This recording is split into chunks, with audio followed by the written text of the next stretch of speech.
Bom, gente, então a aula de hoje é sobre o amálgama. A gente já viu toda a parte de preparação de um dente para receber o amálgama, o material restaurador, e hoje a gente vai conhecer o material restaurador amálgama. Amálgama, por definição, esse termo, é um tipo especial de liga metálica no qual o mercúrio é um de seus componentes. Então, um dos componentes principais do amálgama é o mercúrio.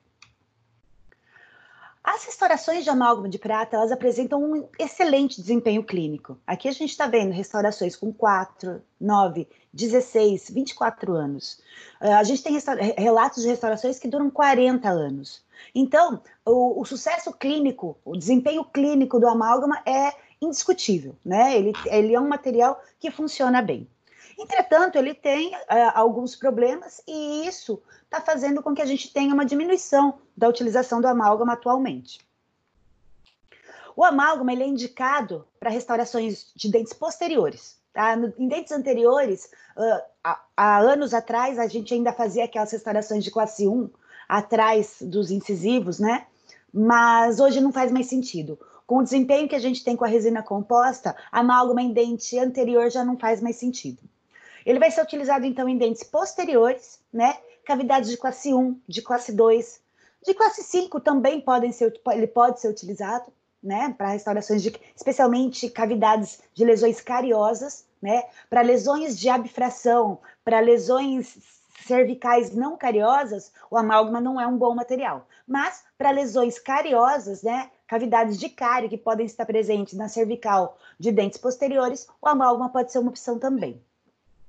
E também para reconstruções coronárias, embora a fragilidade que a gente tenha no remanescente dental hoje nos indiquem para outro tipo de material, tá? Então, uma reconstrução como essa seria mais interessante se fazer com um material indireto, né? Com uma cerâmica, por exemplo, ou com uma resina de uso indireto. Entretanto, a gente sabe que é possível fazer amálgama também nessas grandes reconstruções coronárias, que a gente chama de cavidades atípicas.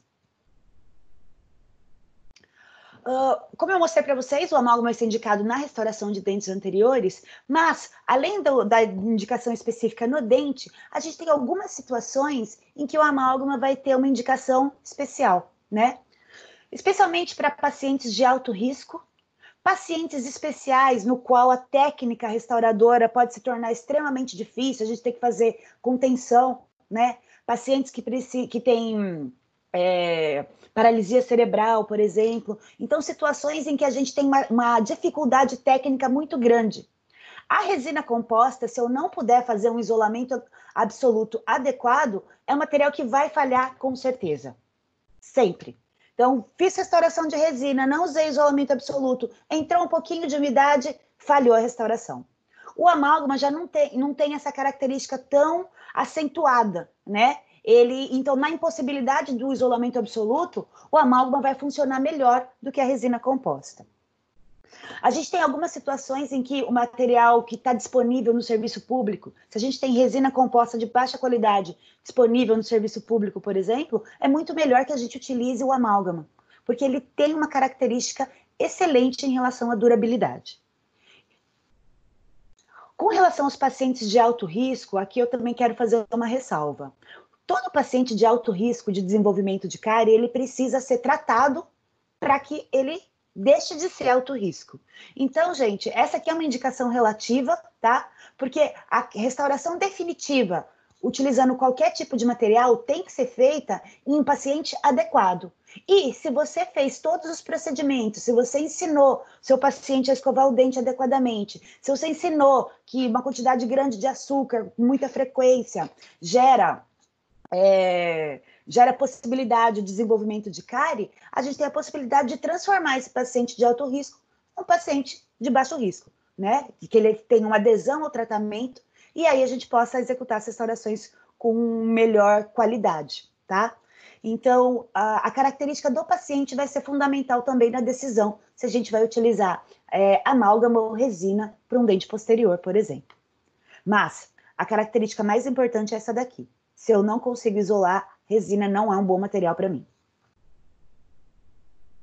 Como vantagens, né, as restaurações de amálgama, elas têm um custo menor do que as das restaurações de resina, embora hoje essa questão do custo já esteja um pouco mais equilibrada. No passado, o amálgama ele era bem mais barato do que a resina. Hoje, esse custo já não está tão discrepante. A gente tem resinas de custo muito baixo atualmente. A durabilidade clínica, né? Os estudos até hoje mostram que a durabilidade clínica do amálgama é maior do que a durabilidade clínica da resina composta.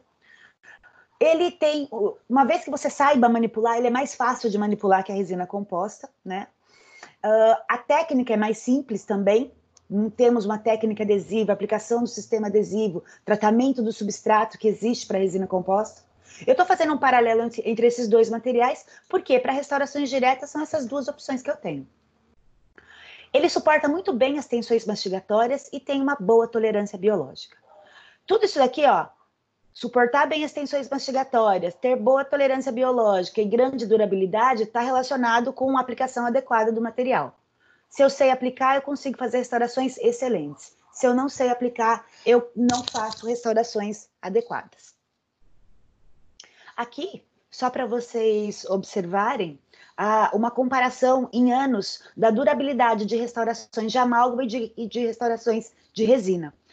Um estudo feito em 2001. Então, olha aqui, ó, o amálgama, depois de 10 anos, tem uma durabilidade muito maior do que o da resina composta. Então, óbvio que as resinas estão se desenvolvendo cada vez mais, estão melhorando, e isso está aumentando a durabilidade também, mas a gente tem que convir que o amálgama é um material que tem uma excelente durabilidade. Diferente da resina, uma restauração de amálgama fica melhor com o tempo.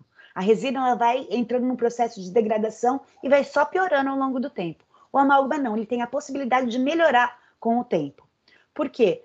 Com os produtos de corrosão que ele tem, né, o amálgama é uma liga metálica. Dentro da boca, ela vai sofrer corrosão. Esses produtos de corrosão tendem a fazer um selamento da interface dente-restauração. E com isso, a restauração vai ficando cada vez melhor. No caso da resina composta, a interface só se degrada ao longo do tempo. Por isso que a durabilidade é menor. E aqui, gente, tem um gráfico interessante que é a preferência, né, de profissionais, e nesse caso aqui são profissionais que acabaram de se formar, com relação à utilização de amálgama e resina. Claramente, a gente está tendo uma tendência de queda na utilização do amálgama por diversos motivos, mas um motivo importante é esse daqui. Quando se formam, vários estudantes, muitos estudantes, estão inaptos a realizar restaurações de amálgama, porque não treinaram o suficiente na faculdade, né? Não tiveram a utilização desse material com uma frequência suficiente e não se sentem aptos a fazer a restauração. Então, gente, eu quero que vocês tenham essa aptidão e que vocês possam escolher. Nesse caso, eu quero fazer restauração de resina, nesse caso, eu quero fazer restauração de amálgama e eu estou apto a fazer as duas, tá bom? Só que o amálgama, como eu falei, ele tá havendo um declínio na utilização desse material porque ele apresenta algumas desvantagens, né?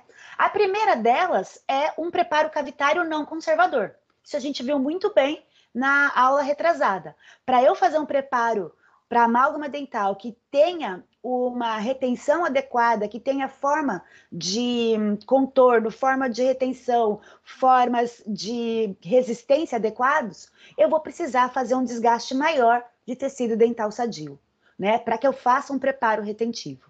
E com isso, eu vou tirando estruturas. Eu não posso deixar esmalte sem suporte em uma cavidade que vai ser restaurada com amálgama. Então, essa é uma desvantagem muito grande do amálgama em relação à resina, que permite um preparo cavitário muito mais conservador e, com isso, faz com que a característica do preparo fique menor quando a gente faz um preparo para resina composta.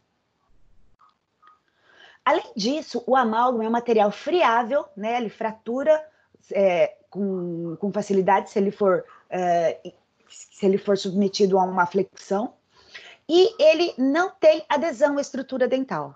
Com isso, a gente tem um maior risco de fratura do elemento dental, especialmente quando a gente tem restaurações extensas em amálgama. E aqui a gente está vendo diversos exemplos, né, de restaurações de fratura da estrutura dental por exemplo, associada à utilização do amálgama. E isso ocorre devido a essa característica friável deste material. Então, ele não absorve os impactos adequadamente e, com isso, tende a gerar propagação de trincas do esmalte. Propagação de trincas no dente. Tanto que a gente tem uma síndrome chamada de síndrome do dente rajado, no qual existe uma rachadura ou uma trinca do esmalte, que é acompanhado por uma dor severa. Muitas vezes essa trinca ou essa rachadura não é evidente, né? Aqui a gente tem um exemplo, não sei se vocês conseguem ver esse risco aqui, ó. Esse risco é...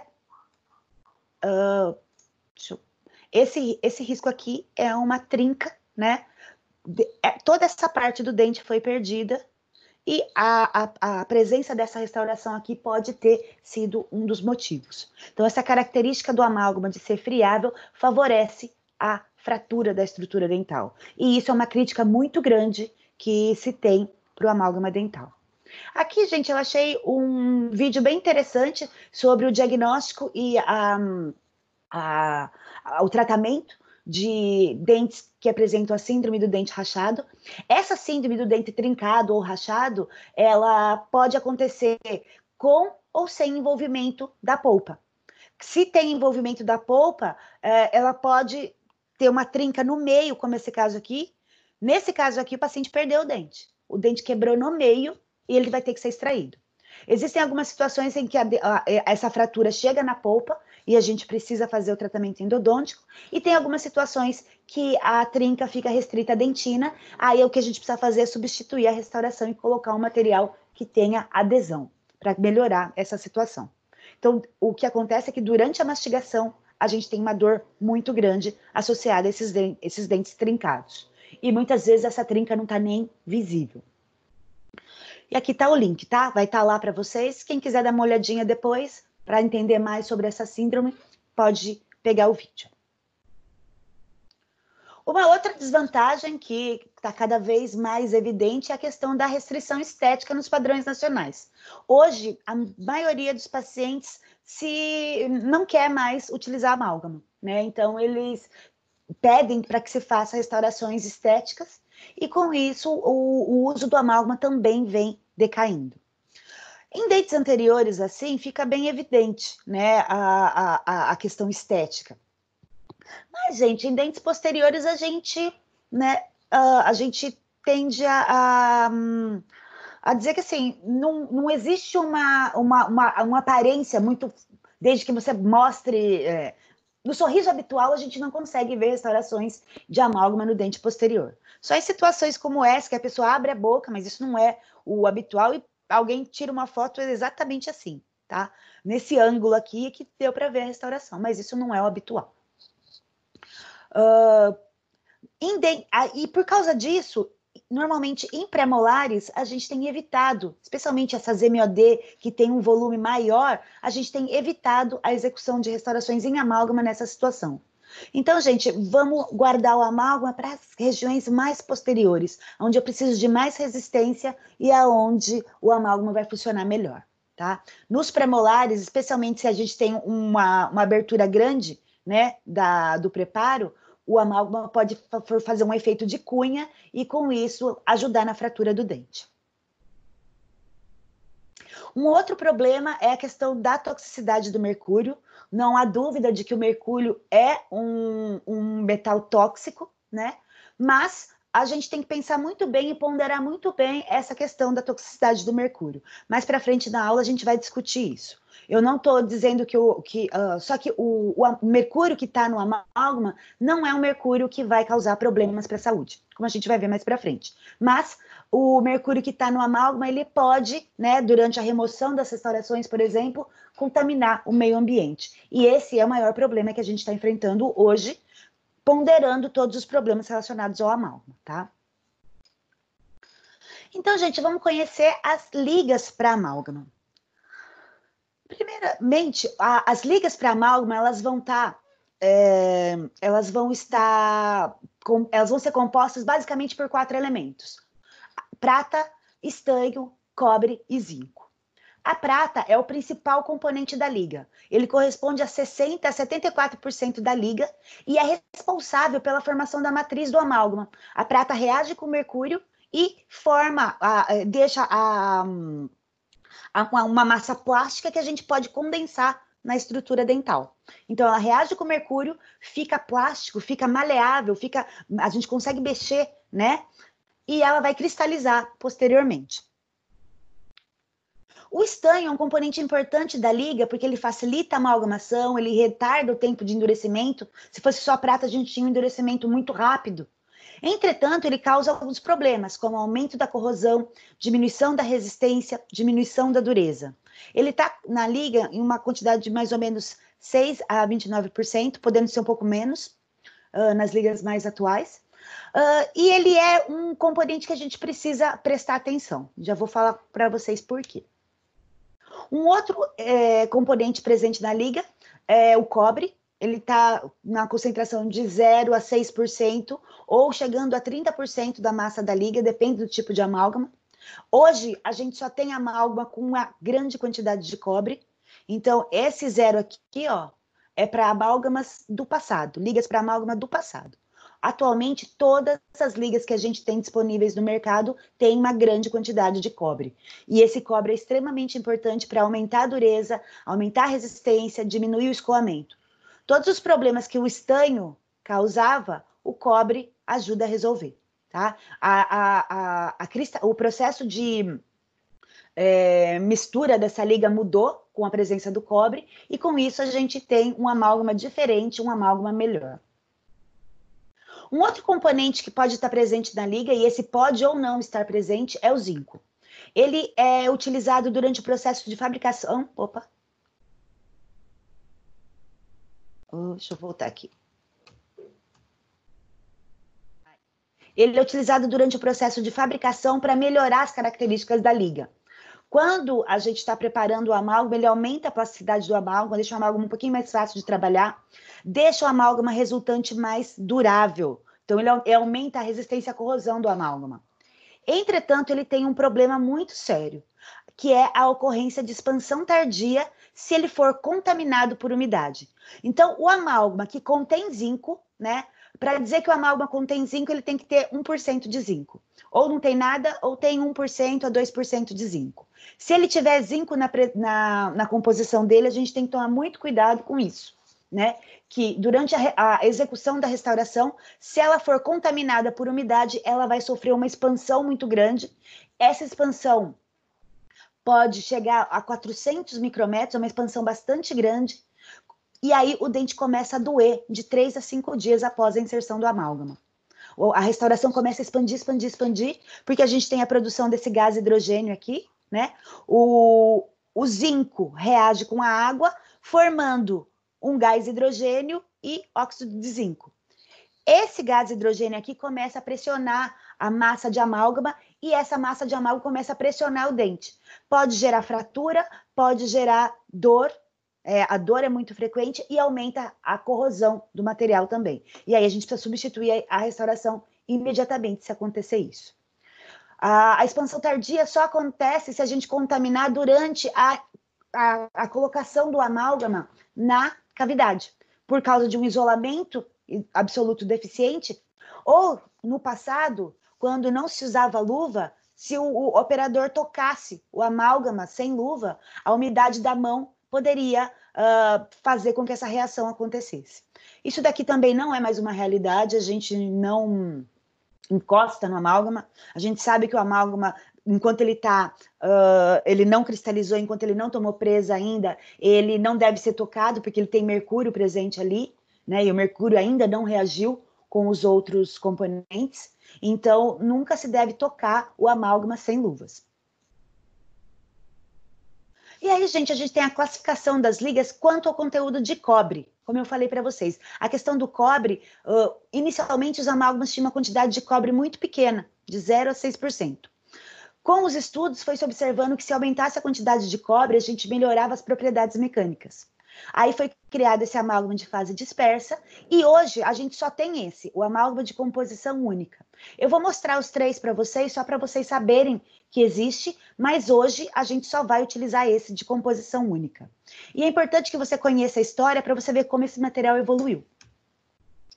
Então, o amálgama com baixo conteúdo de cobre tinha essas partículas aqui, todas irregulares, né?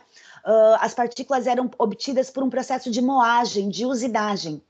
Elas tinham esse formato afilado e desigual. Com isso, a gente precisava de mais mercúrio para formar uma massa plástica, então precisava de mais líquido nessa mistura pó-líquido. E com isso, as propriedades do amálgama eram inferiores. Aqui, gente, vocês precisam entender como é que funciona a reação de cristalização do amálgama, tá? Então, prata-estanho, também conhecido como fase gama, né? Lembra que eu falei para vocês que os principais componentes do amálgama eram prata, estanho, cobre e zinco? Esse daqui é a liga metálica mais importante para o amálgama. Ela contém prata e estanho, que é aquele pozinho. Esse pozinho aqui, né, contém prata e estanho. Quando a gente mistura com o mercúrio líquido, a gente vai pegar o mercúrio e vai quebrar essa liga metálica aqui e formar um componente que é prata e mercúrio, que a gente vai chamar de gama 1, e um componente que é estanho e mercúrio, que a gente vai chamar de gama 2. Só que esse mercúrio aqui, ele não vai dissolver toda a liga de amálgama. Então, vai sobrar o componente prata e estanho. Então, nessa condição aqui, a gente coloca a mesma relação mercúrio e liga, mesmo peso. Então, se eu colocar 10 gramas de mercúrio, eu vou usar 10 gramas de liga também. Então, o mercúrio vai dissolver a prata e o estanho, que estão nessas partículas aqui, e aí vamos começar a precipitar esses cristais de gama 1 e gama 2. E aí vai sobrar um pouquinho da liga metálica. Só para vocês observarem aqui, ó, essa parte preta aqui, ó, é essa partícula de prata e estanho. Essa parte mais branca, acinzentada, claro, que vocês estão vendo aqui, é a formação dessa fase gama 1, que é a matriz do amálgama, que é mercúrio e prata, né? Um componente prata, mercúrio. Gama 1, matriz do amálgama. O componente estanho e mercúrio são esses pontinhos mais pretos aqui. E essa é a fase que causa problemas. Essa é a fase que faz com que o amálgama seja pouco resistente. Aqui, ó, só para vocês terem uma ideia da resistência à compressão e dureza dessas fases. A fase gama, que é a fase mais forte, a fase que dá resistência para o amálgama, a partícula. Olha a resistência à compressão dela. 5.000 quilos por centímetro quadrado, com uma dureza de 125 NUP. Já a fase gama 1, que é a matriz do amálgama, ela já tem uma resistência à compressão de 1.758 quilos por centímetro cúbico, desculpa. Então, é uma fase bastante forte também, embora essa daqui, a fase gama, a fase prata, estanho, seja a fase responsável pela alta resistência à compressão do amálgama. E aqui a gente tem a coitada da fase gama 2, que é a fase estanho-mercúrio, que vai diminuir bastante a resistência à compressão, vai diminuir bastante a dureza e vai aumentar a corrosão e a degradação do amálgama. Então, a presença da fase gama 2 só atrapalha. Eu preciso que o estanho esteja lá para fazer essa fase gama aqui, mas quando ele reage com o mercúrio, ele forma essa fase gama 2 e estraga tudo. Graças a Deus, hoje a gente já tem amálgamas que não tem mais a formação da fase gama 2, porque a gente tem os amálgamas com alto conteúdo de cobre. Quando o cobre está presente em uma maior quantidade no amálgama, a fase gama 2 é eliminada, porque o cobre tem mais afinidade pelo mercúrio do que o estanho. Então, em vez do mercúrio se ligar com o estanho, ele se liga com o cobre. E aí a gente tem dois tipos, o de fase dispersa e o de composição única. O de fase dispersa também não existe mais no mercado, hoje a gente só tem a composição única.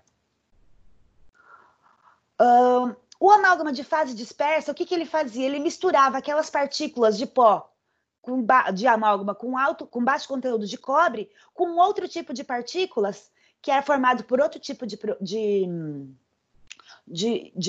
liga, que é o que a gente chama de eutético prata-cobre, que é uma liga de prata com cobre. Com isso, a quantidade de cobre na mistura final aumentou bastante. E isso mudou toda a reação do amálgama e não deixou mais formar a fase gama 2.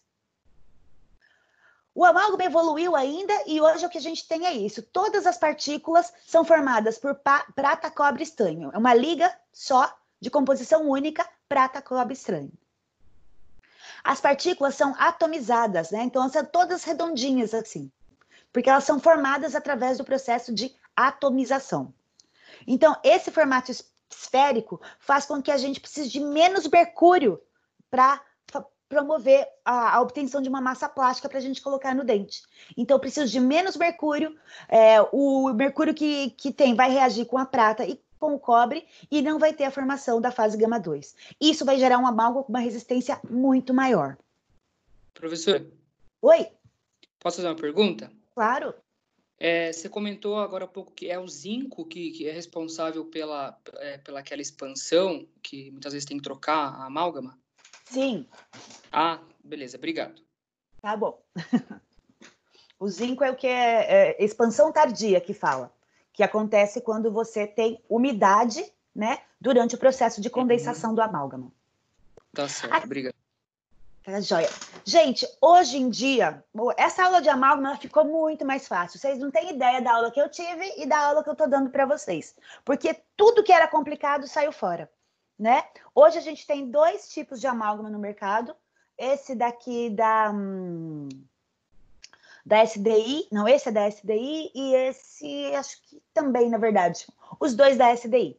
E eles têm essa composição. Então, observem que esse GS80, ele apresenta quase 30% de cobre, esse aqui apresenta 15%, mas as duas composições apresentam bastante quantidade de cobre. E com isso a gente não tem a formação da fase gama 2. Tá? Aqui, essa pesquisa eu fiz há um ano atrás, mais ou menos. Então, 200 e pouco por 50 cápsulas de amálgama, tá? Então, não é um material caro, considerando que a gente pode fazer 50 restaurações com ele. E aí, gente, olha como que mudou. Aquelas bolinhas, né, que tinha prata, cobre e estanho, ela é composta por esses 2 agentes aqui. Ó. Todas essas bolinhas vão ter prata e estanho e cobre e estanho. Então, essas bolinhas, né, com a fase gama e a fase eta, tá? O pessoal do amálgama gosta de usar uma letra grega. Então, a gente tem uma fase prata e estanho e uma fase cobre e estanho na partícula. Vou misturar com mercúrio.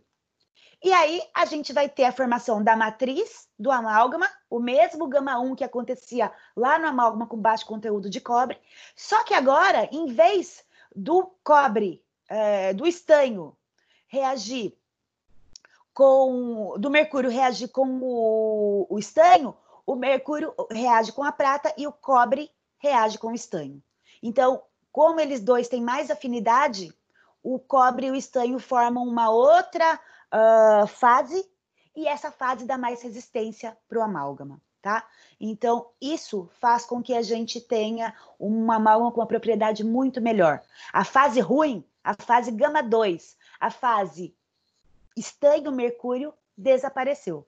Então, a gente tem a fase gama 1, a fase eta, que está aqui ó, na superfície das partículas. A presença dessa fase aqui na superfície das partículas é como se fosse cristais super afilados, parecendo um porco-espinho fica a partícula. E aí faz um travamento da matriz e a resistência do amálgama aumenta muito. Então, essa é a microestrutura do amálgama com alto conteúdo de cobre. Isso melhorou muito as propriedades. A minha fase de resistência continua aqui, que é a prata estanho, que é a parte que não reagiu. A matriz gama 1 continua aqui, mas a gente tem uma fase cobre-estanho que impede a formação da fase gama 2. Por isso que esse amálgama é tão melhor. Então, tá aqui, ó, as fases. Então, essas redes de cristais aqui, ó, tá vendo como a partícula fica toda cheia com essas redes de cristalzinhos aqui? O gama-1 vai se formar ao redor deles e essa resistência vai aumentar bastante. Então, gente, só para vocês terem uma ideia da comparação dos diversos tipos de amálgama, olha o amálgama de composição única. A resistência à compressão dele, bastante grande já depois de 1 hora. Observem também, gente, que o amálgama é um material que ele evolui com relação à sua resistência. Então, quando a gente faz uma restauração de amálgama, eu não posso deixar o paciente comer na mesma hora. Eu tenho que pedir para ele esperar pelo menos 40 minutos para comer, para que o amálgama ganhe resistência, porque ele vai endurecer e vai continuar esse processo. Olha como é diferente a resistência do amálgama em 1 hora e em 7 dias. Uma outra característica importante é essa de escoamento, ou creep, né? O escoamento faz com que a gente tenha fratura de margem. Vocês sabem o asfalto, quando passa caminhão pesado e ele escoa? É o que a gente chama, é um tipo de escoamento dinâmico, é um tipo de escoamento que acontece em materiais sólidos. Então, esse escoamento para o amálgama é extremamente prejudicial. E ele era bastante grande do amálgama com baixo conteúdo de cobre. No amálgama de composição única, que é o que a gente tem hoje, é super pequeno. Isso deixou de ser um problema para a gente. Essa questão do escoamento só é um problema se a gente não manipula direito o amálgama. Outra então, você não consegue dar um acabamento no amálgama no mesmo dia, então, é isso? Porque se isso. Ele não toma presa, você não consegue ele toma, esculpir, ele né? endurece, mas você não pode dar acabamento no mesmo dia, não. Tá bom, obrigada. A gente vai ver já no final da aula, que é a técnica restauradora. Mas já guarda essa informação, porque é verdade. Gente, só lembrando aqui. Um material, olha a diferença no que a gente tem de resistência à compressão e resistência à tração. Então, o amálgama é um material que não resiste muito bem à tração. Por isso que ele é considerado um material friável. E aí, gente, vamos dar uma olhada na técnica de aplicação deste material. Antes, gente, agora eu vou contar a história do amálgama. Isso aqui eu fiz na faculdade. A gente tinha que selecionar, tinham diversos tipos de liga, então a gente tinha que escolher entre amálgama com baixo conteúdo de cobre, amálgama de fase dispersa, amálgama de composição única. Tinha que comprar o mercúrio, eles vinham separados. Aí a gente tinha que fazer uma proporção manual nessa balancinha aqui. Então você pegava o mercúrio, pesava, colocava nesse grau aqui, pegava a liga, pesava, aqui isso é uma balança de Grandal, isso aqui. Isso aqui é artigo de museu, eu ainda tenho. Então, você pesava o mercúrio, você pesava a liga, colocava aqui dentro, fazia trituração manual, então esse grau e pistilo aqui você ficava rodando, até conseguir obter uma massa plástica aqui. Nessa condição, a quantidade de mercúrio é muito maior para a gente conseguir fazer manualmente uma mistura boa, tá?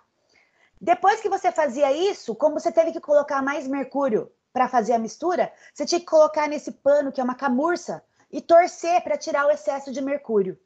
Nesse processo aqui, a gente tinha um risco de contaminação por mercúrio gigantesco, tá? Coisa que não acontece mais hoje. Outra diferença é que a gente precisava de diversos tipos de condensador, porque esse tipo de liga, a gente precisava condensar nas regiões mais profundas com um condensador bastante pequeno, e depois a gente tinha que ir aumentando conforme chegava na parte mais superficial.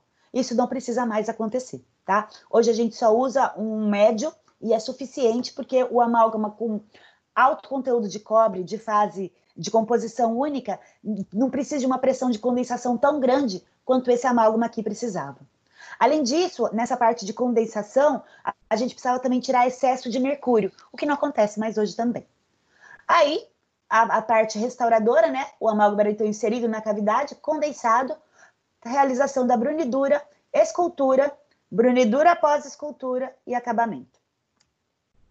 Aqui, gente, as coisas ficaram muito mais fáceis. Porque hoje, todas essas etapas aqui, seleção, proporcionamento e trituração, foram substituídas pelo uso de cápsula. Então, você pega essa cápsula aqui, ativa Aperta esse verdinho aqui, ativa, coloca no amalgamador, aperta esse botão, 7 a 8 segundos, o amálgama está pronto. E aí é só colocar na cavidade. Então, ele equilibrou, ficou muito mais fácil executar uma restauração com a utilização das cápsulas. Em 1º de janeiro de 2019, o uso desse tipo de amálgama aqui, né, que vem o do mercúrio em especial, né, que não vem mais na cápsula, está proibido. Então, hoje no Brasil, a gente só pode comercializar amálgama na forma de cápsula. E aí, você ativa a cápsula, faz a trituração mecânica no amalgamador, condensa, faz a brunidura, escultura, brunidura de novo, depois eu vou mostrar para vocês, e o acabamento e polimento. Aqui, gente, uma cápsula, antes dela ser ativada, ó, observa, cortado aqui no meio. Então, essa aqui é a parte do êmbolo, aqui, ó, fica o mercúrio, e aqui fica a liga, separado. Aí você ativa a cápsula, apertou essa parte aqui. Aqui, vocês estão vendo que tem uma membraninha? Essa membrana é rompida e aí o mercúrio entra em contato com a liga. E aí começa o processo de trituração no amalgamador. A gente coloca aqui, né? E esses dois componentes aqui, que era um pó e o mercúrio líquido, vão sair da cápsula dessa forma, uma massa plástica de amálgama. Quando você tira o amálgama da cápsula, você deve colocar ele num pote DAPEN, tá?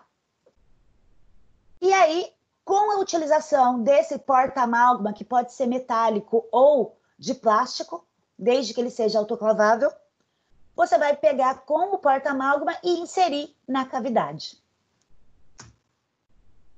O amálgama, ele tem... a gente tem diversos tipos. A gente tem um amálgama de cristalização rápida, de regular e de cristalização lenta. Eu não sei qual é o que está disponível na faculdade, tá? Depois a gente precisa olhar isso. Mas o amálgama de cristalização rápida, a partir do momento que você ativou a cápsula, vai demorar de 3 a 6 minutos para ele endurecer. Aí eu já estou falando de presa inicial, tá? Porque a presa final mesmo só vai acontecer depois de 24 horas. O de presa regular, ele tem um tempo para você trabalhar de 6 a 10 minutos e o de presa lenta de 10 a 15 minutos. Então, dependendo da sua habilidade, você vai selecionar um material de presa rápida, regular ou lenta.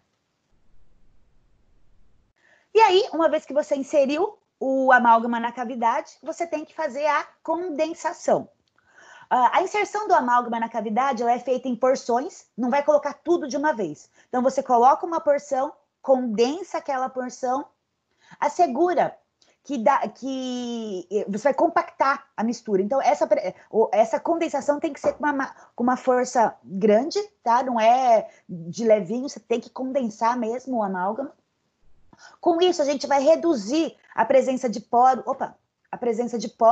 aqui na restauração e possibilitar a remoção de mercúrio em excesso. Esse passo era muito mais importante, né, essa questão de retirar o excesso de mercúrio, quando a gente precisava usar mais mercúrio no caso da trituração manual. Hoje, com as cápsulas, a gente tem uma quantidade de mercúrio suficiente e sem excesso, então a remoção fica bem pequena, a quantidade de mercúrio a remover é muito pequena. Então, você vai colocar um pouquinho de amálgama. Aqui é uma representação de uma classe 2. A gente começa pelas caixas proximais. A gente tem que colocar uma matriz, e eu vou mandar uma aula para vocês só de colocação de matriz, que o professor... Aliás, não coloquei ainda, mas vou colocar para vocês. Que o professor Antônio Carlos fez, ele trabalha comigo lá em Santos, e a gente montou esse material, e eu vou disponibilizar para vocês também, tá? Então, colocou um pouquinho de amálgama, condensa, colocou outro pouquinho, condensa, para ir removendo esses poros, para deixando essa massa mais compacta, tá? Qual é as características importantes para realizar a condensação? Que princípios a gente tem que seguir? Primeira coisa, isolamento do campo operatório. De preferência, isolamento absoluto. Se eu estiver trabalhando com isolamento relativo, ele tem que ser muito bem feito. A gente vai sempre começar a condensação pelos ângulos do preparo. Se eu tiver numa cavidade de classe 2, vou começar pela caixa proximal. Se eu tiver numa cavidade de classe 1, pelos ângulos aqui da caixa oclusal. Vamos condensar em incrementos. Não vai colocar todo o amálgama. Coloca um pouquinho, condensa, um pouquinho, condensa, um pouquinho, condensa. Vamos remover o excesso de mercúrio de cada incremento que você percebe que aflora. Né? Então, aqui você percebe que quando você condensa, uma parte fica mais brilhante em cima. Essa parte você tem que tirar. Uma coisa importante, gente, é que se a gente demorar para condensar, o amálgama começa a tomar presa. E aí, ele fica cheio de poros na sua composição. E isso faz com que a restauração seja degradada com uma velocidade extremamente rápida. Então, fez a trituração no amalgamador, colocou no pot Dappen, vai imediatamente colocar na cavidade, porque você tem pouco tempo para trabalhar. E esses minutos que você tem é para colocar o amálgama na cavidade, condensar, esculpir, fazer as bruniduras, e isso acaba acontecendo de uma maneira muito rápida. No laboratório, especialmente no começo, vocês vão sofrer um pouquinho com isso, mas se vocês insistirem, as coisas vocês vão conseguir desenvolver restaurações excelentes. E aí, lembra que eu falei a questão da pressão de condensação.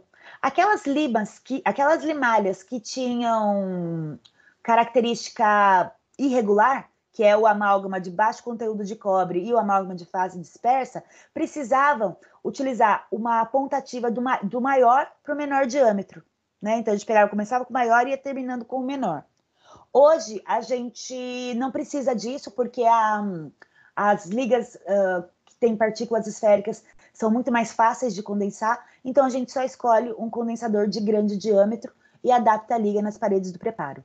Com essas ligas que têm partículas esféricas, ficou muito mais fácil executar a restauração.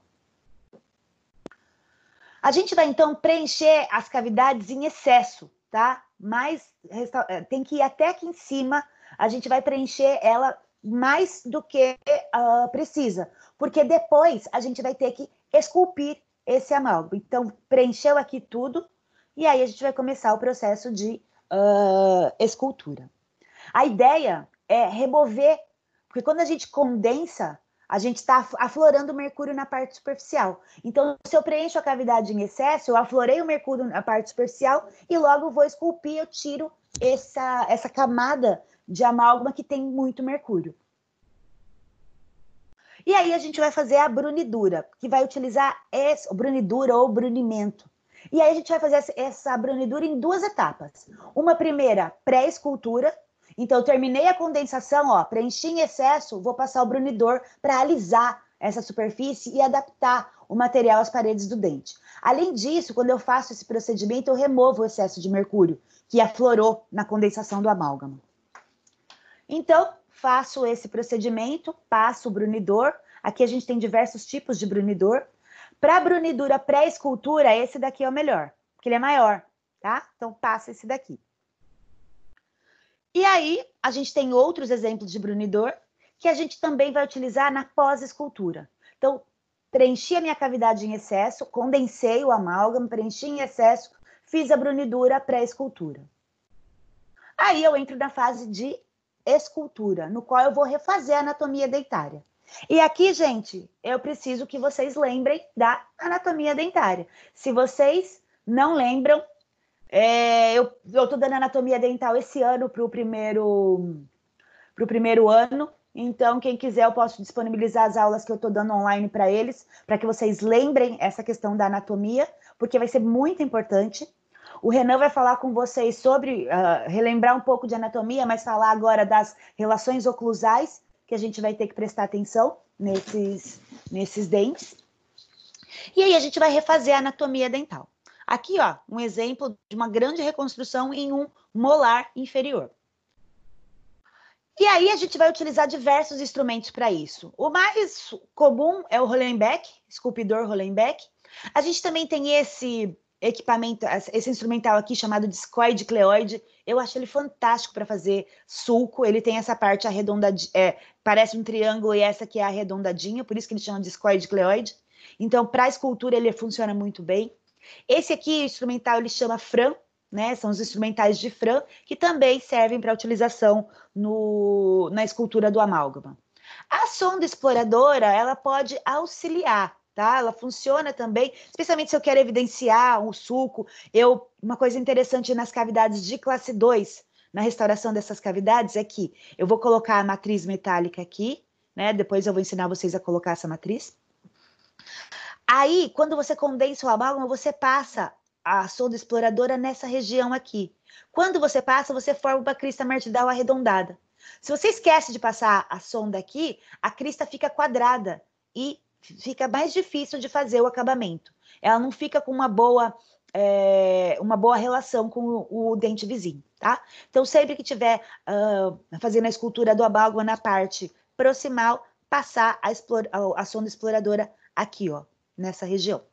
No laboratório a gente vai treinar isso, tá? Mas o instrumental mais frequente utilizado para fazer escultura é o Hollenbeck. E a ideia da escultura, lembrando aqui, é permitir uma função adequada durante a mastigação. Uma escultura muito rebuscada, ela pode favorecer o acúmulo de placa. Então, gente, nesse caso, eu sugiro que vocês se atenham aos sulcos principais. Não fiquem fazendo muitos sulcos secundários, porque vai deixar a superfície da restauração mais difícil de ser higienizada. E aí, terminei a escultura. Aqui, gente, tem um termo que a gente fala que é o grito do amálgama. Então, o amálgama ele precisa estar no ponto certo para esculpir. Ele precisa ter começado a cristalizar, só que ele não pode ter completado a cristalização inicial. Então, ele vai ele vai fazer aqui um barulhinho que a gente chama de grito do amálgama. Quando você passa o Hollenbeck nele, o amálgama faz um barulho, sabe? E com isso, a gente sabe que está na hora de esculpir. Depois que eu terminei a escultura aqui, ó, eu vou fazer a brunidura pós-escultura, para melhorar a superfície, né? Esse é o pré-acabamento, vamos dizer assim. Porque, como a gente já comentou, você não pode fazer o acabamento do amálgama no mesmo dia. Mas eu também não quero deixar meu paciente embora com a superfície toda rugosa. Então, depois que eu terminei o procedimento de escultura, com muito cuidado, com muita delicadeza, eu vou pegar o brunidor, e aqui eu tenho diversos tipos de brunidor. Esse daqui é muito bom, chama Clevidente. Esse daqui é bom na pré-escultura. Na pós-escultura, ele pode, se você apertar demais, ele pode estragar a sua escultura.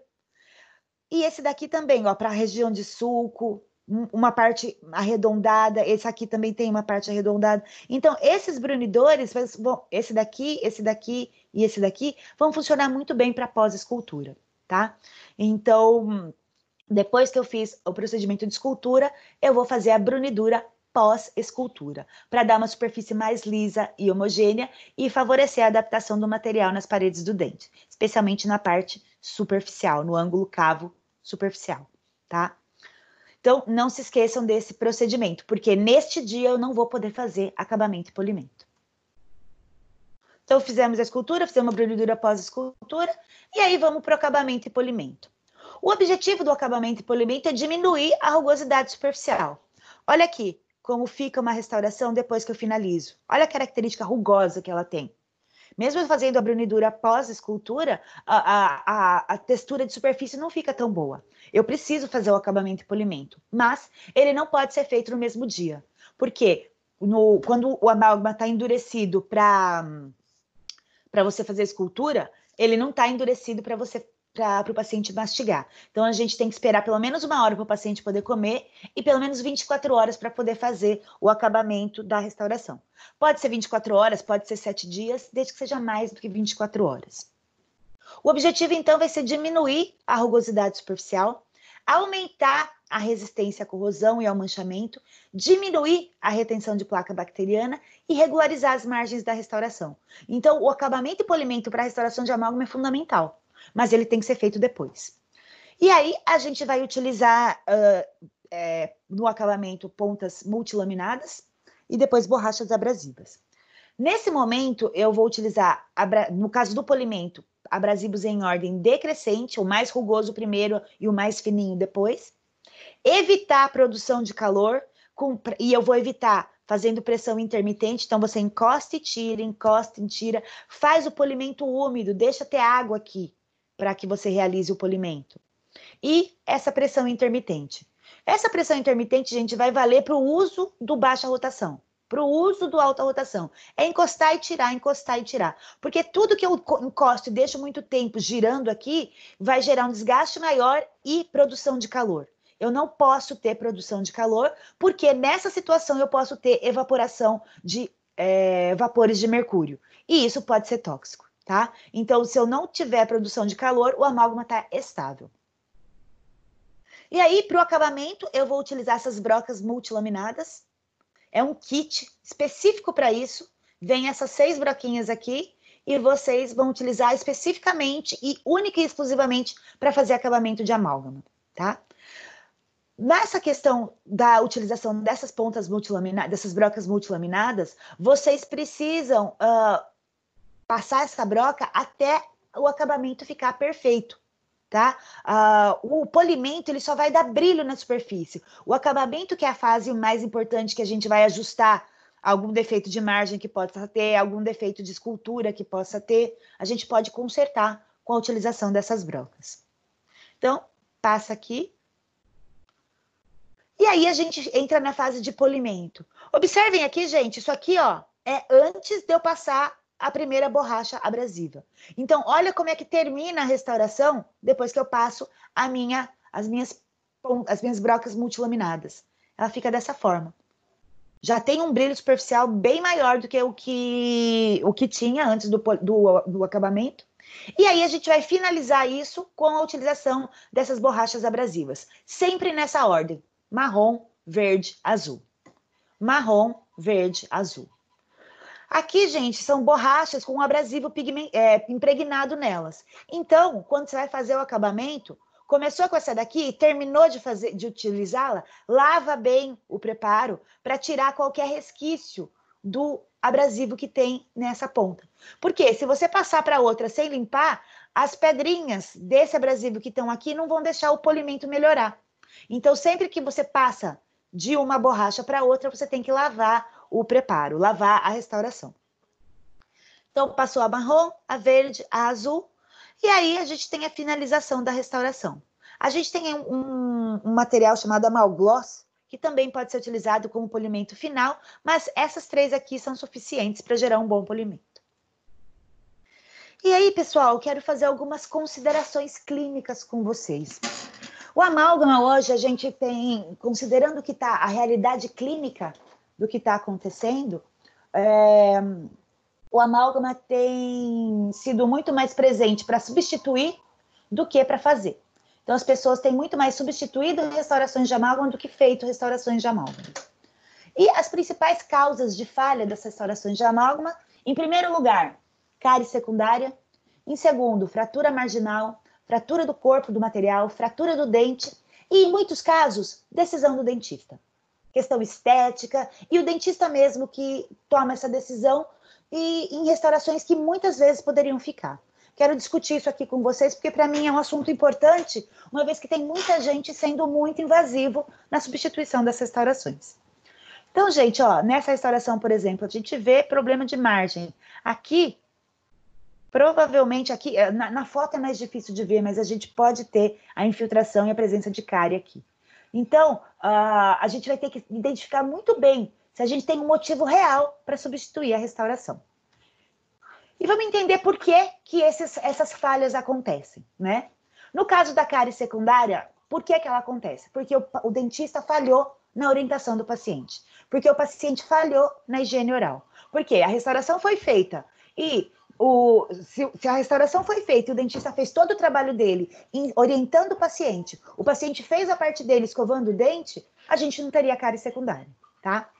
E aí, a gente tem a questão da falha da orientação do paciente, da falha do paciente em higienizar, mas também a gente tem uma questão de restaurações com margens mal adaptadas. Então, se a restauração não foi bem executada, ela pode ter margens fraturadas e a partir dessas margens fraturadas ou de desadaptações da margem, a gente tem o desenvolvimento de cárie. Quando tem cárie secundária, eu realmente preciso substituir a restauração. Uma outra coisa que pode acontecer é a fratura do dente. E aí os motivos relacionados à fratura do dente estão relacionados com preparo cavitário incorreto. Então, se eu fizer um preparo cavitário com ângulos internos nítidos, por exemplo, deixando uma espessura de dentina pequena, com a presença de esmalte socavado, eu vou ter fratura do dente. Então, a execução do preparo é fundamental para que eu tenha forma de resistência e o dente não frature. Outra questão é utilizar amálgama onde ele não deveria ser utilizado, né? Então, se eu tenho uma cavidade que não tem característica para o amálgama ser utilizado, eu não deveria indicar esse material, porque ele também vai favorecer. Se a gente tem restaurações que tem um diâmetro vestíbulo-lingual muito grande, isso também favorece a fratura do dente. Outra coisa que pode gerar fratura do dente é a expansão tardia, e aqui, se eu contaminar a minha restauração durante o procedimento de condensação com saliva, esse amálgama, que se ele tiver zinco, ele vai sofrer expansão tardia, e isso pode gerar fratura do dente. Não necessariamente leva à fratura do dente, mas pode gerar fratura do dente. E uma outra questão que pode gerar fratura do dente é a própria fadiga e propagação de trincas, que podem estar mais presentes quando o amálgama é utilizado como material restaurador, porque ele tem uma característica muito rígida, diferente da resina. Então, gente, antes de fazer uma restauração de amálgama, por favor, verifiquem o dente que você está restaurando, se ele já não tem algum indício de trinca, porque se ele tiver, o amálgama não é o melhor material para aquele dente. E aqui algumas situações em que a gente teve falha, né, e fratura da estrutura dental. Aqui, gente, essa fratura da estrutura dental ocorreu por cárie secundária, tá? A fratura aconteceu, mas o que aconteceu aqui foi cárie secundária. Outra questão de falhas é fraturar o corpo da restauração, a própria restauração fraturar. Quando isso vai acontecer? Em casos de grande destruição coronária, fica mais fácil de haver fratura da restauração. Carga mastigatória excessiva, no caso dos pacientes bruxistas, por exemplo. Profundidade cavitária insuficiente, olha aqui 2 exemplos. Cavidades muito rasas favorecem a fratura do material, não dão forma de resistência para o amálgama. Então, se a minha cavidade tiver menos que 2 milímetros de profundidade, o amálgama não é material para ela. Outro problema de preparo, forma de contorno cavitário incorreto. Então, eu não faço a margem adequada, eu começo a ter fratura da restauração. Proporcionamento incorreto. Aqui, graças a Deus, esse problema a gente não sofre mais, porque o proporcionamento vai vir sempre certinho dentro da cápsula. Trituração inadequada também não vai acontecer mais. Aconteceu muito, mas não vai acontecer mais porque o amalgamador faz a trituração certinha lá dentro da cápsula. Condensação insuficiente. Aí isso pode acontecer. Se você não condensar o amálgama direito, ele vai ter resistência diminuída e vai estar mais suscetível à fratura. Olha aqui. Condensação exagerada. Se eu apertar demais também, eu vou ter afloramento de mercúrio e isso pode gerar fratura posterior. Escultura exagerada, com sulcos muito profundos. Escultura incorreta, com desajuste de tensão mastigatória. E o próprio tempo, né? Depois de alguns anos, pode ser 20, por exemplo, existe o risco dessa restauração falhar por fadiga. Mas aí, gente, a gente fala assim, bom, essa restauração durou o que ela tinha que durar. Essas coisas aqui, ó, quando a gente tem escultura inadequada, condensação inadequada, as fraturas acontecem de uma maneira muito mais precoce. Fratura da margem da restauração. Essa fratura de margens era muito mais frequente nos amálgamas com baixo conteúdo de cobre, porque a gente tinha muito excesso de mercúrio na composição dele. Então, era um amálgama fraco. Ele escoava com facilidade e fraturava a margem. Olha aqui um exemplo. Que horror, né? Então, olha o valamento marginal que a gente tem aqui, o risco de desenvolvimento de cárie que tem aqui. Olha a esclerose que já está acontecendo aqui dentro, porque a gente tem problema nas margens. Uma outra questão que a gente tem que considerar, esse amálgama muito corroído na superfície, e o dente, vocês estão vendo que ele está acinzentado? Não é só esclerose dentinária, é liberação de subprodutos para dentro da dentina, manchando o dente também. O amálgama faz isso, mas Hoje, o amálgama com alto conteúdo de cobre, de composição única, ele tem uma estabilidade química muito maior e ele já não mancha o dente, como acontecia nesse caso aqui. Então, fratura de margem da restauração. Primeiro, preparo incorreto. Se eu não fizer o ângulo cabo superficial correto aqui, eu tenho chance de fratura. Se na hora de eu esculpir, né, brunir, esculpir, eu deixar uma margem de esmalte fininha, de amálgama fininha aqui, ele vai sofrer fratura e vai gerar esse valamento marginal. Brunidura errada depois da escultura, escultura incorreta, polimento exagerado e o uso de limalha convencional com excesso de mercúrio. Esses 2 problemas a gente não tem mais, graças a Deus, porque o nosso amálgama é com alto conteúdo de cobre. Olha aqui, a restauração falhou, fraturou a margem. Nesses 2 casos aqui, a gente realmente precisa substituir a restauração. Aqui, ó, ela tem uma área que o preparo, esse preparo não era para amálgama. Olha a espessura que tá aqui, como tá fininha. E isso gerou a fratura dessa restauração. Uma outra coisa que pode acontecer é o deslocamento da restauração, ela cair, simplesmente cair. E isso vai acontecer por alguns motivos, que é erro nosso. Preparo cavitário incorreto é o primeiro deles. Se você não faz um preparo retentivo, o amálgama não fica na cavidade. Ele não tem poder de aderir à estrutura dental. Por isso, eu preciso de um preparo cavitário correto e retentivo. Uso de uma base em excesso, né? Que vai, por exemplo, numa classe 2, entra na caixa proximal. Essa base em excesso vai fazer com que a espessura de amálgama seja menor e favoreça o deslocamento da restauração. Se depois que eu colocar a base, eu deixar a minha cavidade pouco retentiva, ela também vai atrapalhar e pode cair a restauração. E se eu não condensar adequadamente o meu material, falha na condensação também vai gerar problema. Falhas da porção gengival, né? Aqui, gente, a gente vai ter uma aula para isso, porque as cavidades de classe 2, elas precisam ser muito bem executadas para a gente colocar uma matriz correta para esse dente. A matriz bem adaptada vai fazer com que a porção gengival seja protegida. Mas, se eu tiver preparo cavitário incorreto, se eu não isolar adequadamente o dente, colocar excesso de material forrador, e aqui, ó, falha na adaptação da matriz, falha na condensação, são situações que vai gerar também falhas na porção gengival da restauração.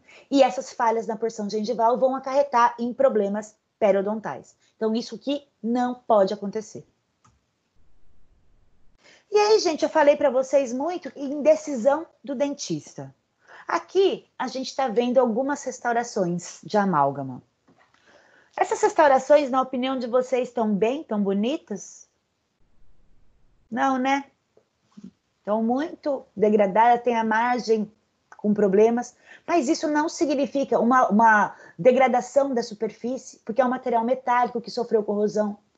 Só que isso, gente, não significa que a restauração falhou. A gente pode lançar mão de um procedimento de acabamento e polimento de novo e dar maior longevidade para essa restauração. Então, gente, eu peço que vocês sejam muito criteriosos na hora de tomar uma decisão. Se a restauração está com um problema que nem essa, ó, fraturou aqui. Aqui, eu estou contando para vocês, é que vocês não viram, tem cárie aqui embaixo.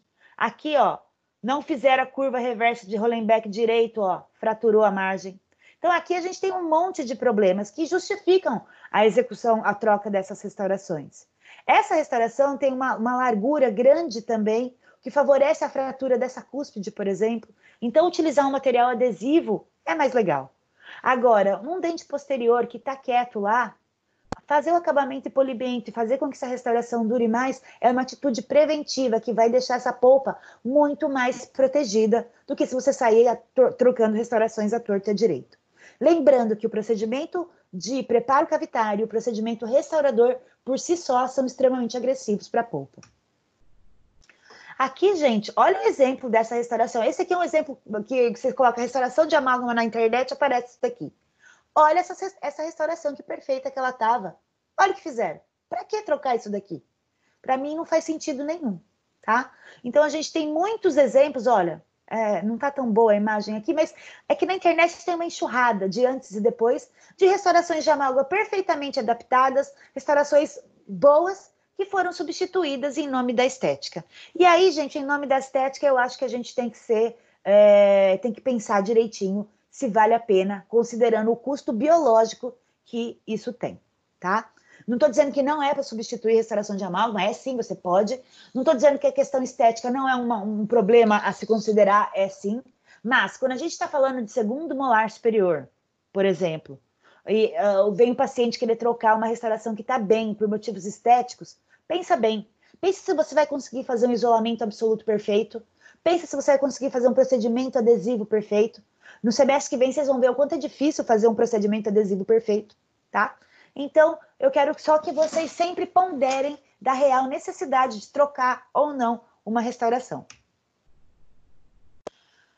Uma outra característica, uma característica bem comum nas restaurações metálicas, e no amálgama não é diferente, é a possibilidade de manchamento e corrosão. O manchamento é o primeiro sinal de que iniciou o processo de corrosão. Então, a superfície metálica vai perder o brilho e vai ter a formação de uma película de óxido aqui em cima. Nessa situação, gente, tá feio, mas é super plausível de deixar isso bonito. Então, com aquelas broquinhas de acabamento e com as borrachas marrom, verde e azul, você deixa essa restauração como nova. Se eu não tenho cárie secundária, se eu não tenho fratura de restauração, se eu consigo adaptar bem as margens, não tem por que trocar a restauração. Em pré-molares, considerando a característica do paciente, a questão estética, para mim, deve ser considerada. Mas, do mesmo jeito que a estética tem que ser considerada, a parte biológica tem que ser considerada também. A corrosão é a continuação desse processo, né, no qual a gente vai ter uma deterioração do material. A corrosão é o passo à frente do manchamento. Então, a gente tem uma reação química que vai formar óxidos metálicos aqui. E aí, a gente vai tendo essa superfície ficando cada vez mais rugosa e cada vez com menos brilho. No amálgama com baixo conteúdo de cobre, que é o que a gente tinha inicialmente, esse processo era muito acentuado. No amálgama com baixo conteúdo de cobre, com alto conteúdo de cobre, que é o que a gente tem agora, o manchamento e a corrosão foram bastante diminuídos. Então, como eu falei para vocês, a corrosão é muito mais crítica para o amálgama que tem baixo conteúdo de cobre por causa da fase gama 2, que é uma fase muito fraca, uma fase com baixa resistência mecânica, uma fase com baixa resistência química. Então, o amálgama corrói com muito mais facilidade. No amálgama com alto conteúdo de cobre, a corrosão ela é muito diminuída, porque a gente tem a presença daquela fase eta, que fica na superfície das partículas, e ela vai limitar o processo de corrosão. Além de aumentar a resistência mecânica, limita a corrosão. Uma outra característica é que as ligas que contêm zinco são mais resistentes à corrosão, desde que elas não sejam submetidas, não sejam contaminadas por umidade durante a condensação. O manchamento vai ser o indicador mais precoce da corrosão. Então, quando começou a manchar a superfície, significa que o processo de corrosão está ativo. Então, manter a superfície lisa e brilhante com um programa de manutenção dessas restaurações é importante. A corrosão vai causar irregularidade de superfície, descoloração e vai favorecer o valamento marginal. Uma coisa interessante do processo de corrosão no amálgama é que esses produtos de corrosão, esses óxidos metálicos que são produzidos, eles ajudam a vedar a interface entre o amálgama e o dente. Então, conforme o amálgama vai sofrendo a corrosão, e no amálgama com alto conteúdo de cobre isso acontece de uma maneira bem lenta, essa restauração vai melhorando porque a interface vai ficando mais estável, diferente do que acontece com a resina. Então, o processo corrosivo, embora na superfície ele tenha um aspecto ruim, porque ele deixa a superfície irregular e com mancha, ele, na interface dente-restaurações, ele tem uma característica interessante, porque a deposição desses óxidos metálicos veda a interface. Então, gente, para restaurações de amálgama, olha essa daqui, ó. Restaurações com 10 anos de uso e sinal evidente de degradação de imagem. O que a gente faz? Acabamento e polimento. A restauração volta ao normal. Esses pontinhos aqui... Oi? Então, na corrosão, dá para corrigir também? Dá. Então tá bom. Obrigado. A corrosão, normalmente, ela é superficial.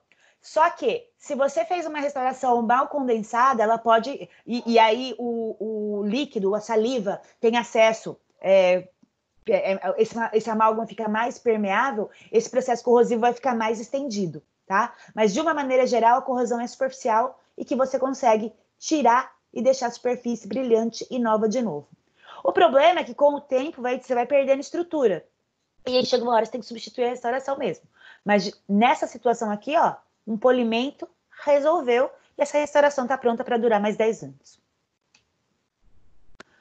Um outro ponto que eu quero discutir com vocês é a questão do manchamento por amálgama. E esse manchamento, ele é muito evidente nos amálgamas com baixo conteúdo de cobre. Por isso, vocês ainda vão encontrar muitos dentes manchados por amálgama.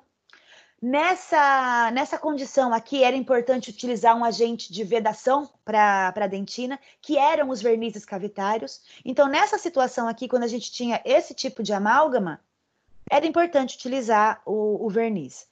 Hoje, com amálgama com alto conteúdo de cobre, a gente já não tem a corrosão desse mesmo jeito, e com isso a gente não precisa mais utilizar o verniz cavitário. E aí, gente, a gente chega na questão do mercúrio, que é uma discussão importante a se fazer hoje, porque o mercúrio ele está sendo banido da indústria, né? Porque ele causa problemas para a saúde pública. Isso é verdade. Tem Só que, no caso do amálgama odontológico, isso daqui é um pouco de alarmismo, tá? Vamos discutir um pouco disso. O mercúrio, ele é um metal líquido na temperatura ambiente, branco prateado. Só porque o mercúrio tem essa característica de ser líquido à temperatura ambiente, é que a gente consegue fazer uma restauração metálica diretamente na boca. Se o mercúrio não fosse desse jeito, a gente não conseguiria fazer uma restauração metálica. A única outro metal que daria para fazer isso é o ouro, porque ele tem uma característica muito maleável. Aí a gente pode ter o ouro em pó, ou em folhas, que a gente brunia e condensava dentro das cavidades e fazia restaurações de ouro. Isso está muito menos frequente hoje em dia, especialmente pelo peso do ouro. Então, esse metal é líquido à temperatura ambiente, ele é 14 vezes mais denso que a água e ele é fundamental para que a gente tenha o processo de amalgamação. Porque, como eu falei para vocês, amálgama é uma liga metálica na qual o mercúrio é um dos seus componentes. O mercúrio líquido, né, esse mercúrio metálico aqui, ele é volátil à temperatura ambiente, o que significa que ele forma vapor de mercúrio. Ser volátil à temperatura ambiente significa formar vapor. E ele tem uma alta pressão de vapor, o que significa que se eu deixar cair uma gotinha de mercúrio aqui no meu quarto, que tem 3×4, essa gotinha vai contaminar o ambiente inteiro, tá? Então, a gente precisa tomar muito cuidado com isso. É por causa disso aqui que a gente não tem mais termômetro de mercúrio, é por causa disso aqui que a gente não tem mais mercúrio solto, disponível para ser comprado, porque ele é extremamente tóxico. E o vapor dele é incolor, inodoro, insípido e extremamente tóxico. Então, gente, o mercúrio é tóxico? É sim, tá? Mas, utilizando o amálgama do jeito que a gente está utilizando hoje, o risco é mínimo. O mercúrio ele vai ter uma influência direta na microestrutura e nas propriedades do amálgama, ele tem que ser colocado na quantidade exata, porque se tiver mercúrio demais, a gente vai ter um amálgama com piores propriedades. Mas, se eu tiver mercúrio de menos, eu não consigo fazer uma massa plástica para condensar na cavidade. Como é que veio essa preocupação toda com o mercúrio, tá? Vocês já ouviram falar do desastre de Minamata, que aconteceu no Japão em 1956? O que aconteceu? Uma indústria de fertilizantes começou a jogar metilmercúrio, que era um resto era um subproduto da indústria deles, e esse metilmercúrio começou a se acumular na cadeia alimentar e começou a gerar problemas de saúde pública assim, gravíssimos. Muitas pessoas morreram em função dessa contaminação por mercúrio, porque a indústria jogou no rio o mercúrio, esse mercúrio foi absorvido pelos peixes e pelas plantas, esses peixes e plantas foram consumidos pelas pessoas, foram consumidos pelos animais, que depois eram consumidos pela pessoa. Então, a gente teve essa bioacumulação de mercúrio na cadeia alimentar. E o mercúrio causa um monte de problema, principalmente no cérebro e nos rins. A gente tem uma síndrome neurológica causada por envenenamento por mercúrio. Então, nesse caso, a gente tem distúrbios sensoriais nos pés e nas mãos, você tem perda de sensação, danos à visão, à audição, fraqueza, paralisia e morte. E o problema é que essa acumulação de mercúrio, esse acúmulo de mercúrio no corpo, ele demora muito para se manifestar. Essa doença de Minamata, ela foi se manifestar com muita gente 20 anos depois. E foi causada pelo consumo dos peixes que estavam na Bahia, que foi contaminada por aquela indústria. Mas a manifestação aconteceu 20 anos depois. E isso foi um problema.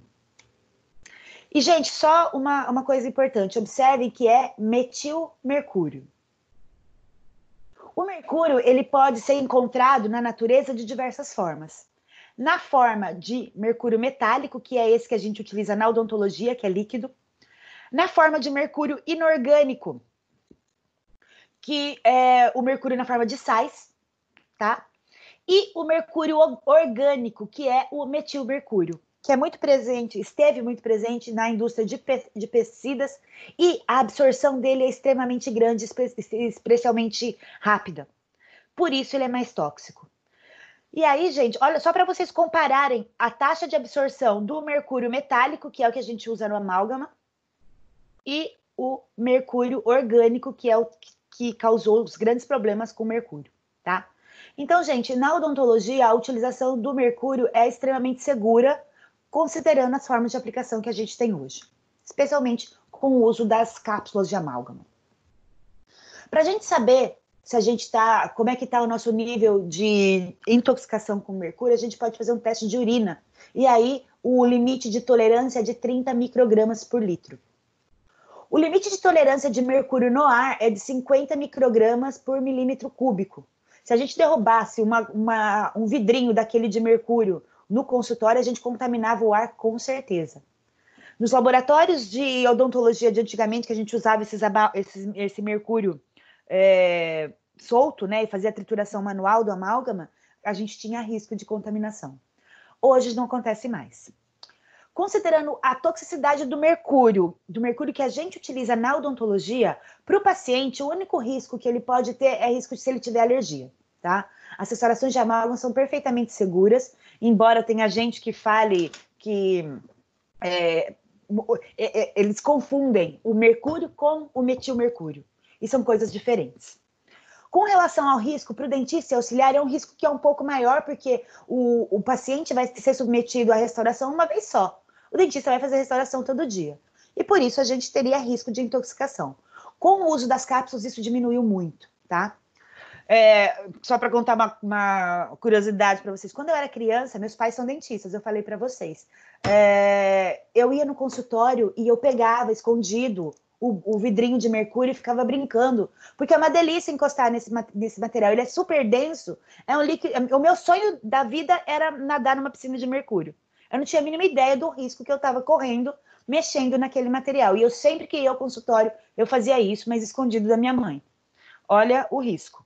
Por isso que isso foi proibido, por isso que hoje o mercúrio está só dentro da cápsula. E aí, gente, eu comecei a procurar na internet, né? Olha aqui. Gente fazendo propaganda. As pessoas que têm restaurações de amálgama devem ir ao dentista para remover? Aqui, certamente sim, pois o vapor de mercúrio é constantemente emitido pelas restaurações de amálgama. Mentira, gente. A restauração de amálgama, uma vez que o mercúrio se combina com a prata, se combina com o estanho, ele não sai mais de lá. Só vai ter vapor de mercúrio se você aumentar a temperatura da restauração, aumentar a temperatura da boca, com um procedimento de acabamento, por exemplo. Então, o vapor de mercúrio ele só é liberado se há um aumento muito grande de temperatura. Na situação normal, a gente não tem liberação de vapor de mercúrio. Isso aqui é mentira, tá? O acúmulo no organismo, né, ele é muito mais frequente vindo da cadeia alimentar do que da restauração de amálgama. Então, gente, se você come atum uma vez por semana, se você vai no restaurante japonês, você está comendo muito mais mercúrio do que qualquer restauração que você possa ter na boca. Então, gente, essa ideia aqui é muito mentirosa. Toma muito cuidado. Essa questão aqui, ó, para você ter uma ideia dos danos provocados por mercúrio, os fetos e crianças podem ser contaminados pelo vapor de mercúrio, não é verdade? Embora, se a pessoa consuma mercúrio, ele possa passar pela barreira placentária. Então, gente, a origem do mercúrio que está sendo acumulado no nosso corpo vem muito mais da cadeia alimentar, dos peixes, do que do amálgama dentário, tá? Então, isso aqui é uma grande bobagem. O mercúrio das restaurações pode provocar doença de Alzheimer? Isso aqui, gente, pelo amor de Deus, tá? O mercúrio é o elemento não radioativo mais tóxico do planeta. É verdade, tá? Só que, para ele atuar afetando o sistema imunológico, urinário, cardíaco, ele tem que estar livre, disponível, que é o caso do metilmercúrio. Não é o caso dos sais de mercúrio que a gente tem no amálgama dental, que está estável ali, tá?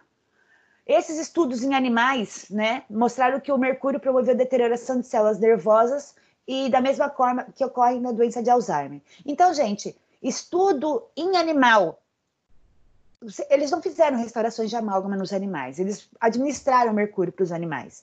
Aí sim você consegue ver uma deterioração de célula nervosa. E deterioração de célula, a doença de Alzheimer tem outra característica, a gente nem sabe a causa.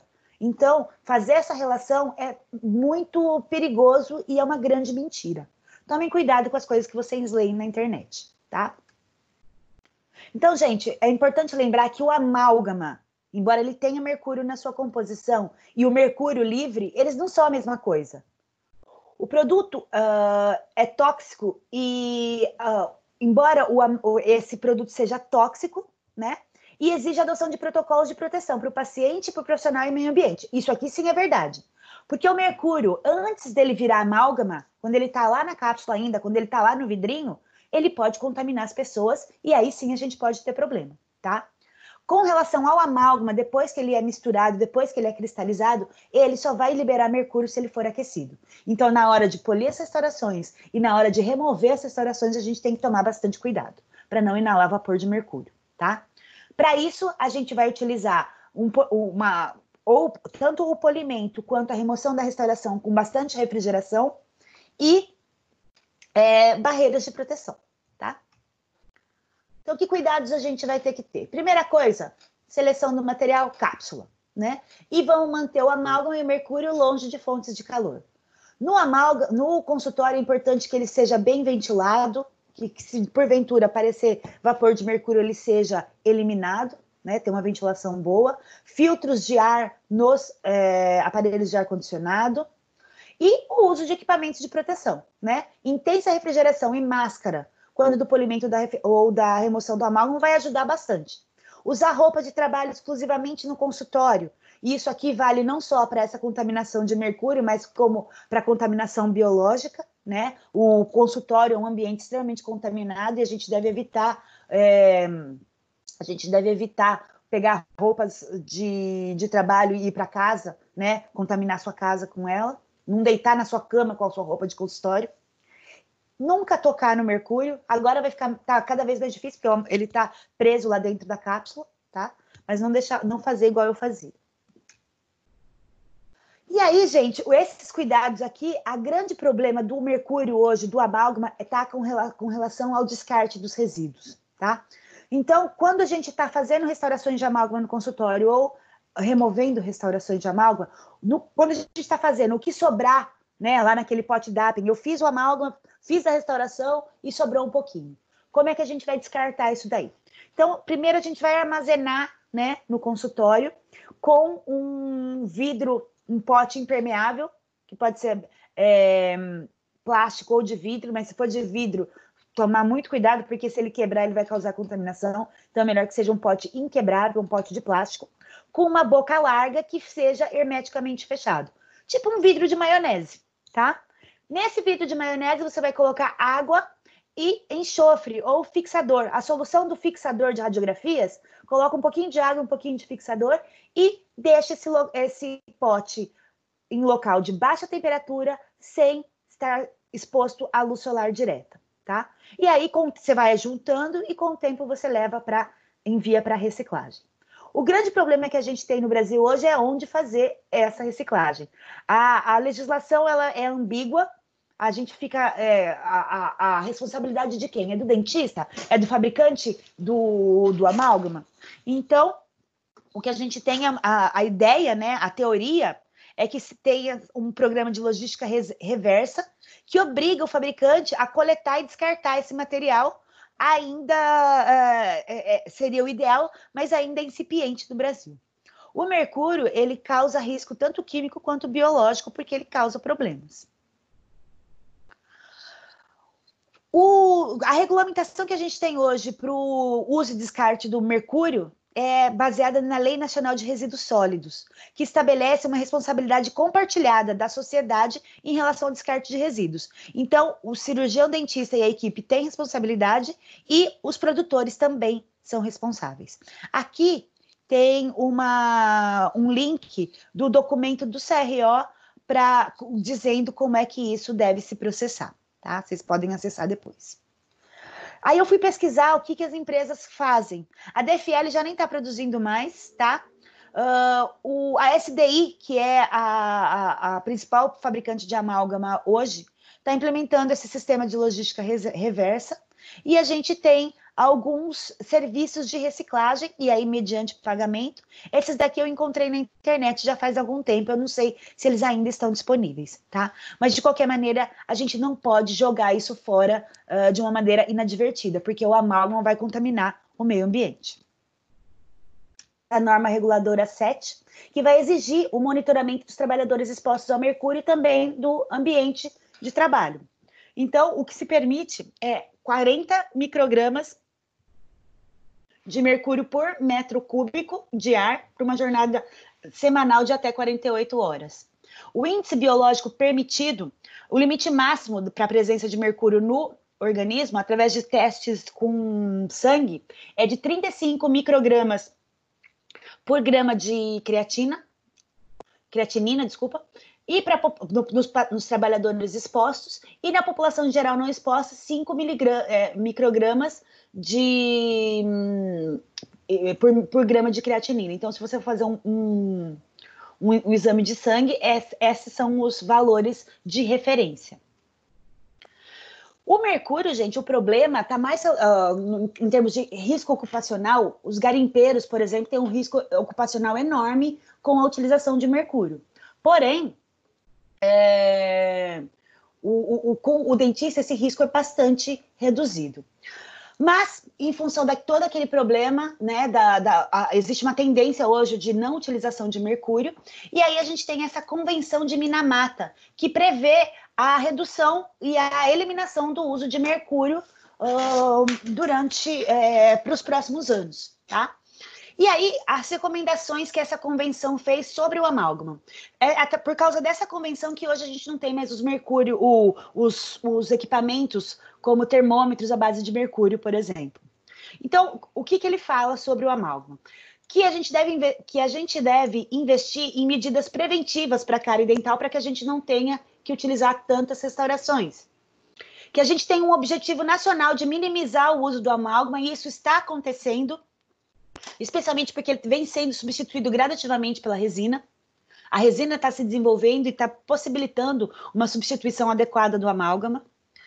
Promoção do uso de materiais alternativos e eficazes e de baixo custo para a restauração dental, porque essa questão do custo, né, especialmente considerando as questões de saúde pública, foram bastante questionadas pela classe odontológica, dizendo pela necessidade do amálgama.